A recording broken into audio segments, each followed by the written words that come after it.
এই মুহূর্তে সরাসরি যে খবরের দিকে নজর রাখবো, বানতলা চর্মনগরীর কারখানায় আগুন। চর্মনগরীর ৯ নম্বর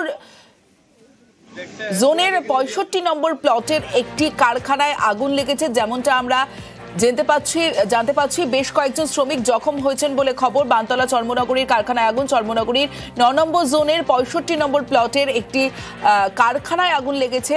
বেশ কয়েকজন শ্রমিক জখম হয়েছেন বলে এখনো পর্যন্ত খবর পাওয়া যাচ্ছে, এবং কিভাবে আগুন লাগলো তা এখনো স্পষ্ট নয়। তবে জানা যাচ্ছে কাজ চলার সময় হঠাৎই আগুন লেগে যায় কারখানায়। কল্যাণ রয়েছে আমার সঙ্গে, কল্যাণের সঙ্গে কথা বলবো। কল্যাণ, এখনো পর্যন্ত কি আপডেট, কিভাবে এই আগুন লেগেছে, কতজন জখম? এখনো পর্যন্ত তমশ্রী যে খবর উঠে আসছে, এই ঘটনায় ওই কারখানার মালিক এবং তার ছেলে সহ মোট ৬ জন কিন্তু আহত হয়েছে বলে কিন্তু এখনো পর্যন্ত শোনা যাচ্ছে।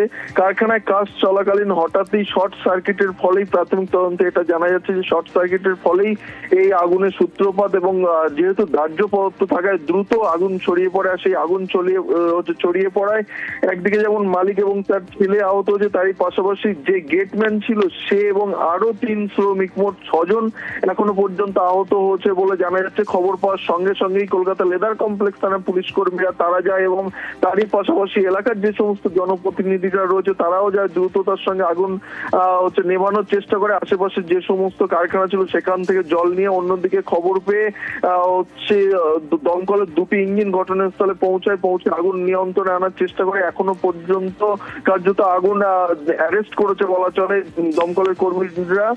তবে যেহেতু দীর্ঘক্ষণ ধরে এই আগুন জ্বলছিল, এখনো পর্যন্ত সেই কুলিং প্রসেস, দমকলের সেই কুলিং প্রসেস, ভিতরে আর কারো আটকে থাকার কোনো সম্ভাবনা রয়েছে না? এখনো পর্যন্ত পুলিশ সূত্রে যে খবর পাওয়া যাচ্ছে যে আটকে থাকার ঘটনা এখনো পর্যন্ত নেই। যে কজন শ্রমিক ছিল সবাইকেই উদ্ধার করা গেছে, বার করে আনা গেছে।